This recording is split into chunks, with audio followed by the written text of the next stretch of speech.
Hey everybody, it's Lee Caraher, and this is Everything Speaks, where we talk about how everything you do speaks for you if you want it to or not. It's not just about the words, it's about the action, not just about the action, it's about the time. It's not about the time, it's just about the place. All those things together turn into how you communicate. And this is the second in a series on being a better communicator. The first one was about active listening. And today's episode is all about how not knowing helps you be a better listener. And when you're a better listener, you be a better communicator. When you're a better communicator, you're a better leader. It's all connected. You know, that works. So, great communication skills set the high performers apart from the good performers. They set the people who can get a lot done um, with teams apart from the people who get some done from the teams. Because you can be, great communicators are the ones who can rally the troops, they can inspire trust, they can get teams across the finish line well, right? And just because you get someone across the finish line, you can berate someone across the finish line. It doesn't mean that was done well. It doesn't mean that was done efficiently. And guarantee you there's waste in that beration, whatever the word is. But the great communicators are the ones who can get more done with more people than the people who are not so great or good. And if you can't communicate well, you can't done, get much done well, right? Let's just define well. I'm going to do this again. I did this last week as a good quality end product done efficiently without wasting time by confusing the matter or not being clear in direction. Just getting it done doesn't define getting it done well. Just putting it out there, right? But remember, communication is not just talking, it's at least equally listening. And last time we talked about active listening. And really, if we think about it, I went back through some of the courses that I've sent people to, some of the courses we have inside of Double Forte. And unfortunately, if we're a measure, which we do a lot of recommending on this stuff, we spend a lot more time teaching people how to write, how to convey their thoughts, how to present, how to use their body language than we do teaching people how to listen. And how to listen, like we talked about, not just to respond, but to understand. Without the listening part of the equation, you're just a good talker, not a good communicator. Just because you're a good talker doesn't mean you're a good communicator.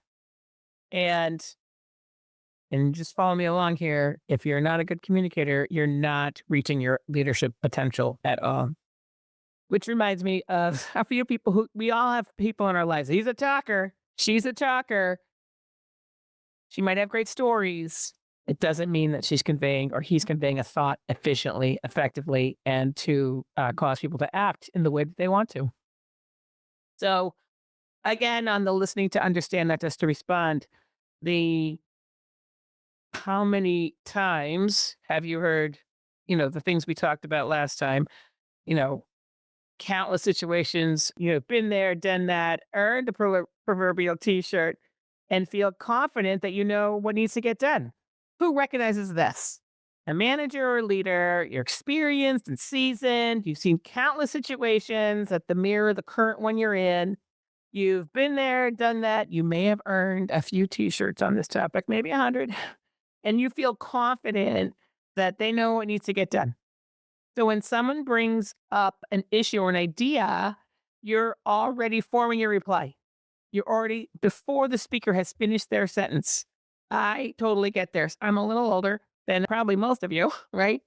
Years of experience going through like similar situations over and over again have built that muscle memory and thought patterns that I can jump to a conclusion very quickly.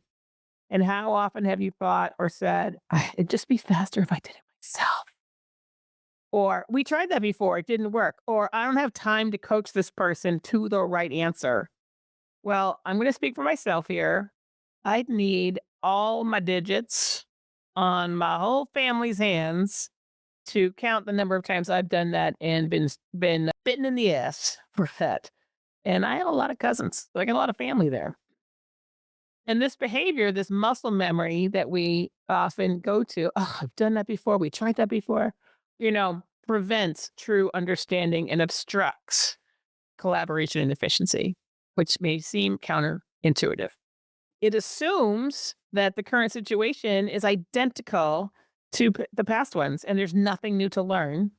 And listening to reply just because you've been in something like this before may lead to fast decisions, but it risks missing those key nuances, alienating team members and stifling innovation, which in turn may lead to weaker performance in all senses of the word.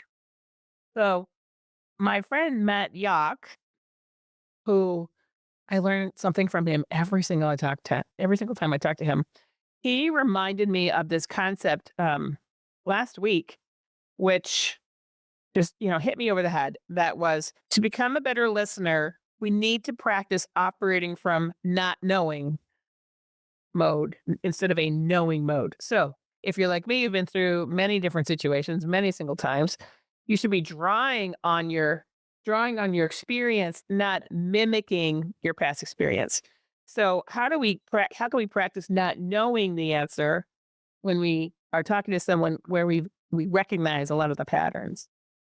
In knowing mode, you're operating from a preconceived certainty.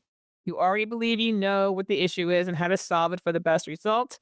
And this confidence can be really helpful in certain high stakes situations, moments that require that command and control or berating, depending on your point of view. Um, in my experience, it's overwhelmingly limiting in everyday interactions. Because, first of all, how often do most of us need to be in command and control? Very few times. Very few times. And frankly, if nothing, we have learned nothing from the last 4 years, it's how fast things change. You know, algorithms change, situations change, who's on top change. I mean, there's so much change that we should not assume just because the situation is familiar that it is identical and that that we don't need to reconsider the situation and the context to give the best answer. So when you operate from a not knowing mode, that means you're temporarily putting aside your assumptions and your expertise. Just put them aside. Pretend you don't know. Pretend you had nothing. Just go in blank, like going like a sponge, soaking up information, soaking up details. It does require humility, particularly if we're like tapping our feet, like I know what the answer is, and it's a willingness to learn. Um, and this obviously does not mean that you suddenly become clueless, like, I don't know. Tell me, what do you think? It's not what we're asking here. It means that you approach each conversation as an opportunity to gain a different, deeper understanding and to make sure that you're responding to the situation that's today, not what reflects what you've done in the past. So instead of responding with the answer, oh, I've seen this before, this is what we should do, or say, tell me more about what's happening. Instead of saying, oh, I've done this before, let's do this thing. Well, I have been in something similar. Tell me about your situation so I can see what is germane from my experience. You're going into a conversation not assuming you know everything. For many of us, raise his hand, this is a challenge because we're rushed. We've been through it. And maybe 50% of the time we have the right answer, but 50% of the time we don't. We might have a different answer if we just did not assume that we knew the answer, right? If we go in with a not knowing mode. So in the not knowing mode, you are listening. Duh. You're asking clarifying questions. You're resisting the urge to jump right in with that solution. And in that process, you may find what you thought the person was going to say or ask is totally different from what you assumed once you've allowed the conversation to evolve. And that your immediate, maybe knee jerk reaction, oh, go left, take a left at the tree while I was going somewhere else, would have been totally inappropriate. I also have a few of those t-shirts. I should start selling the merch. Like, been there, done that, have a few t-shirts merch. Anyway, so how are you going to practice not knowing? Be present. We talked about this before. Give the speaker your full attention. Put down your phone, the whole thing. Eyes on the prize here. Listen forward, right? Stay curious. Don't assume you know. Approach the conversation with genuine interest. Like, oh, tell me more. Ask open-ended questions like, can you help me understand more about this? Or what do you think might work? Hold back the solution. I'm going to say it again. Hold back the solution. Even if you think you know the answer, resist the urge to offer it right away. Even if you think you know the answer, resist the urge to offer it right away.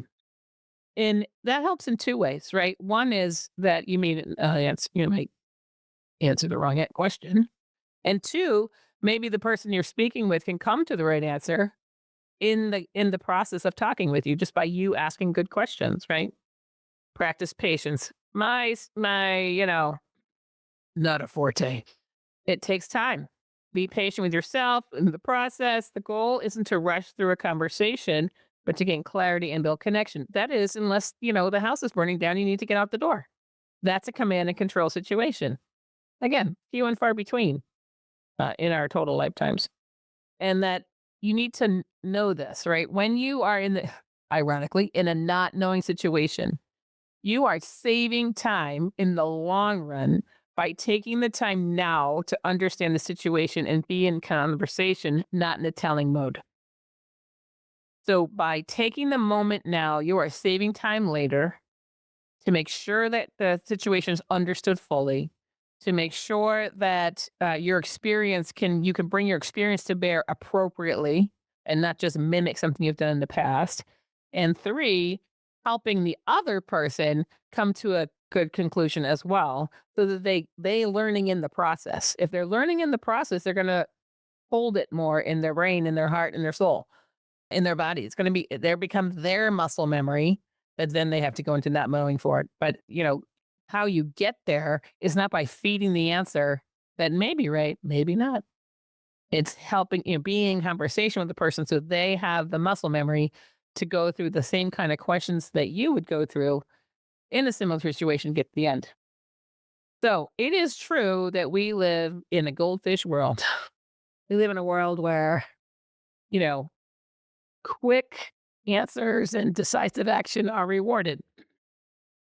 And that listening to understand may feel counterintuitive when you've been here. It feels like you've been here before, but it's a skill, the not knowing skill, operating from a not knowing mode is a skill that differentiates great leaders from good ones. And that way you are moving the whole situation forward, not just not just this one instance, whatever the situation is, right?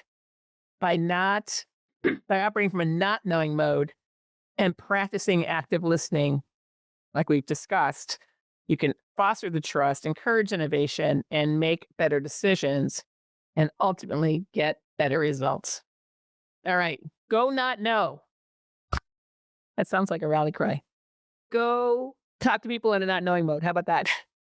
And takes a little practice, but I know in my knowing mode that you will benefit from it. All right, everybody. Until next time, I'm Lee Caraher, and this is Everything Speaks.